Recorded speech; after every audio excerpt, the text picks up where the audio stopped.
sebenarnya si Bradley Cooper ini tokoh ini dia apa memerankan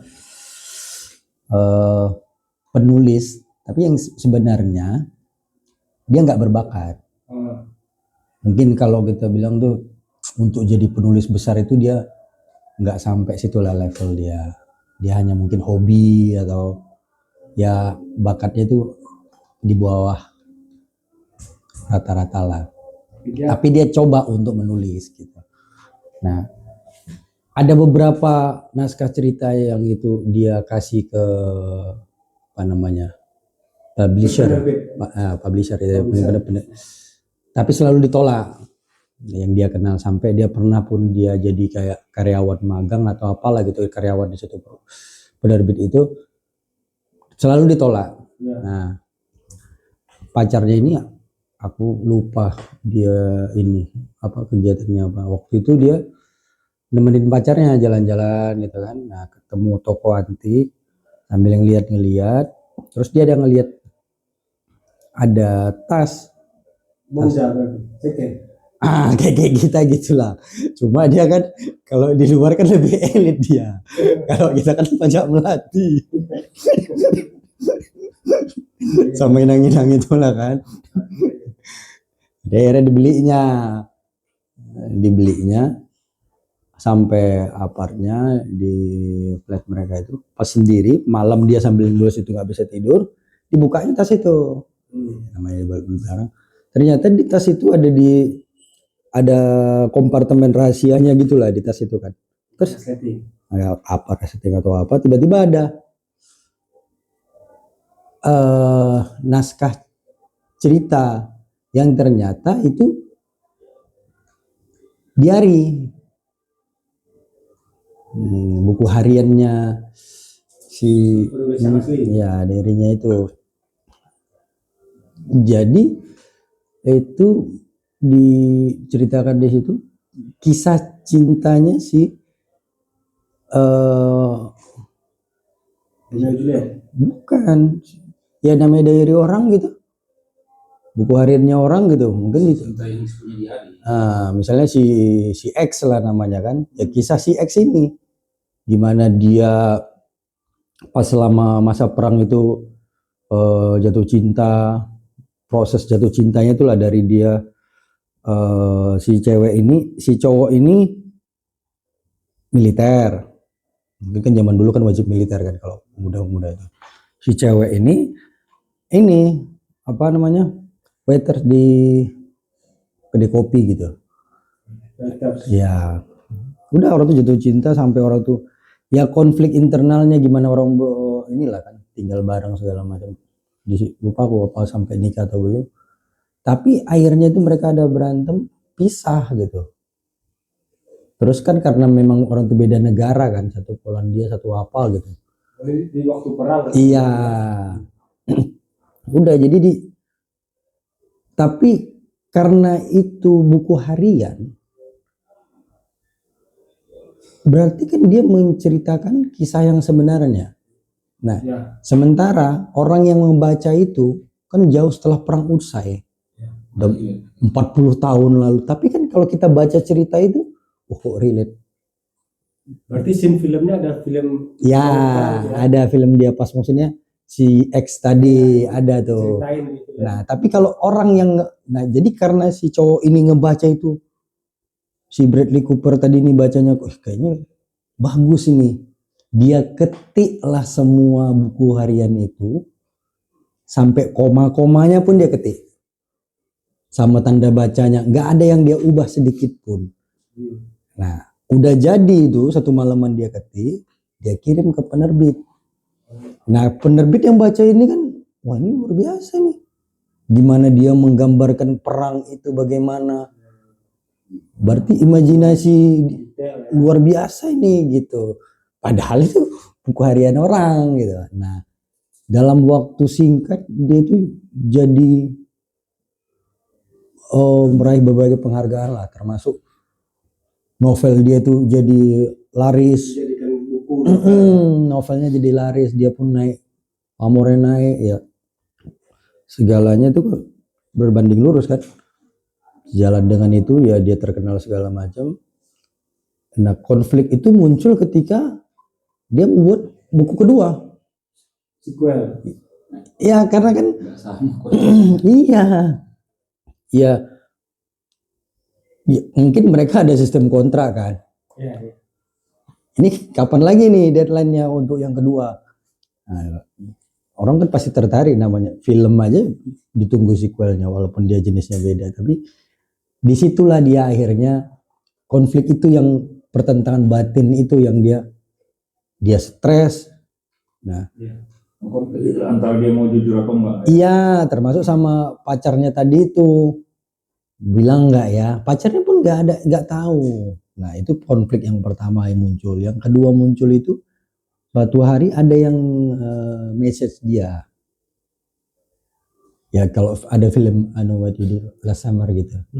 Jadi orang ini beberapa kali message dia itu ya kayak menteror lah.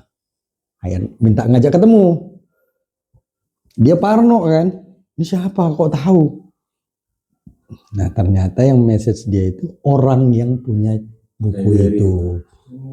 Kau pencuri dia gitu. Itu kisahku dia bilang gitu. Tapi orang ini tidak mau memblow up cerita ini. Dia mau ketemu dulu.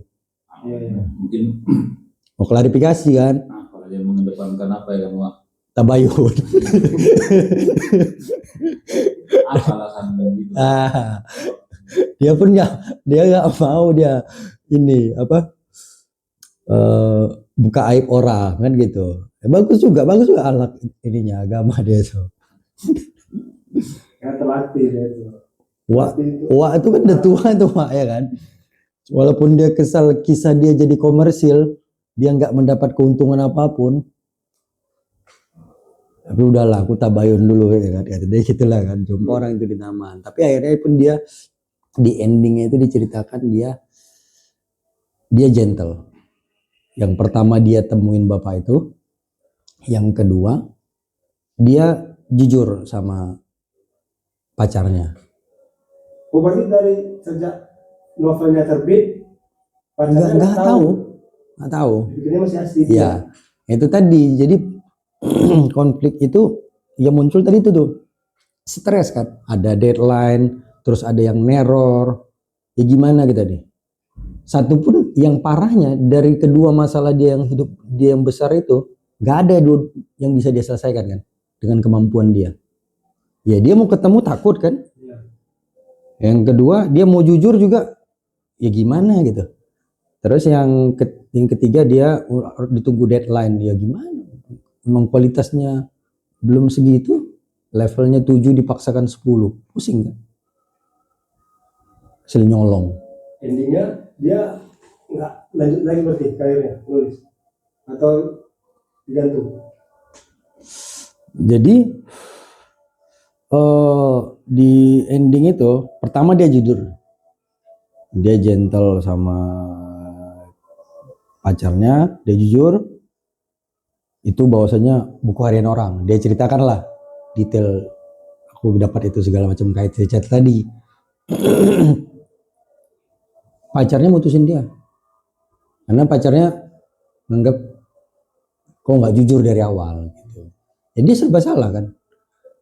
Gimana kita kalau dari sisi dia kita berpikirnya manusiawi juga. Orang yang tidak pernah mendapatkan penghargaan sambutan yang luar biasa, tiba-tiba dia jadi spotlight dia kan, terus dia jadi diagung-agungkan kan, dia nggak mau fantasi itu berakhir kan.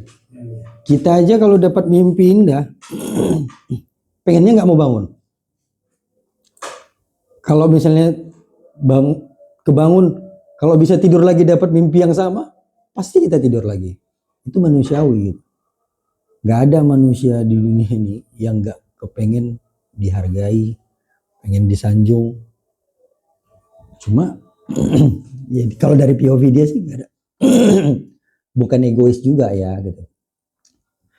Setelah itu dia dapat benefit dari situ, dapat uang, dapat pamor ya, dapat segala macam privilege atas keberhasilan dia yang ya kita bilang notabene mencuri tadi, yaitu side effect-nya kan.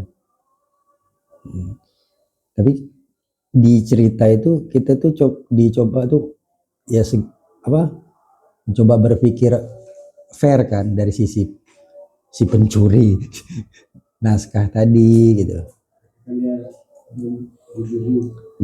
Cuma akhirnya ya itu masalah yang pertama dia selesaikan, dia jujur sama pacarnya, mereka pisah gitu. Terus dia temuin tuh si bapak tuh di taman yang neror dia tadi, dan dijelasin, dia minta maaf di situ segala macam.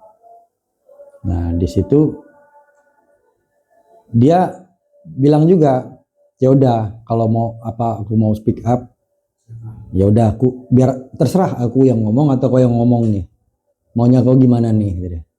Terus kalau pun ada keuntungan yang ku dapatkan dari situ tuh, ya udah aku kasih gitu. Aku nggak mau itu, kata bapak itu.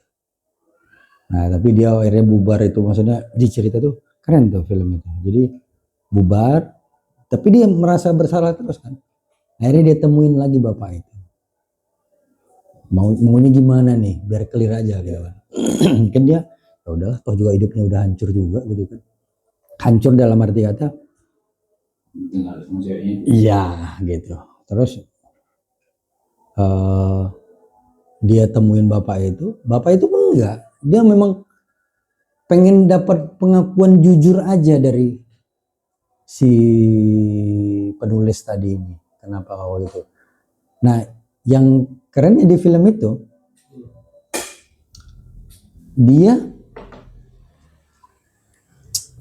pas apa namanya mungkin meet and greet ya atau apalah konferensi pers ya di novel yang kedua.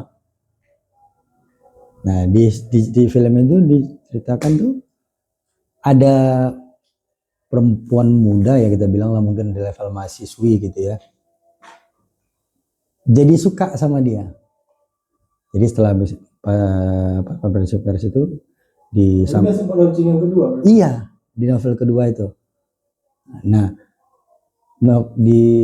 pas launching intinya sih dia dekat sama cewek ini nih, perempuan muda ini. Mereka balik ke apartnya si penulis ini, cuma dia kan udah tua nih. Di cerita ini dia udah berumur lah gitu. Enggak, dia memang pas habis konferensi pers itu dia balik ke ini apart, mereka ada minum apa gitu, nge-wine gitu, segelas dua gelas itu. Biasa kan kalau bule kan yang endingnya kemana kita udah tahu gitu. Tapi sebelum ke situ, nah di situ tuh yang jadi kita tuh disuruh mikir lagi tuh. Di si cewek ini benar-benar suka, dia kagum dengan karya dia, dengan novel pertama dan kedua, atau mau mengkorek. Formasi itu. Iya sebenarnya ini memang hasil karyamu atau enggak gitu. Karena sudah kejadian yang pertama ya kan. Iya tapi kan yang pertama ini nggak ada yang tahu, nggak di blow up nih cerita ini nih. Nah, jadi si cewek ini kita juga di situ disuruh mikir, apakah ini saudara punya diary atau juga bisa jadi perempuan itu atau mata-mata publisher atau justru memang fans kan gitu. Yang kita nggak tahu tuh. Jadi itu sampai mereka mau ada adegan mau ciuman segala macam gitu, tapi itu ada ditanya dia lah dengan bahasa rayuan gitu. Sebenarnya ini kira-kira ini. Jadi dia ada di cerita apa? Ada lagi dia novel yang kedua itu menceritakan tentang kisah diary itu gitu. Iya gitu. Jadi kayak sequel dia jadinya. Nah itu booming lagi. Tapi endingnya gitu tuh. Jadi belum habis itu nggak ada lagi. Gitu deh Jong.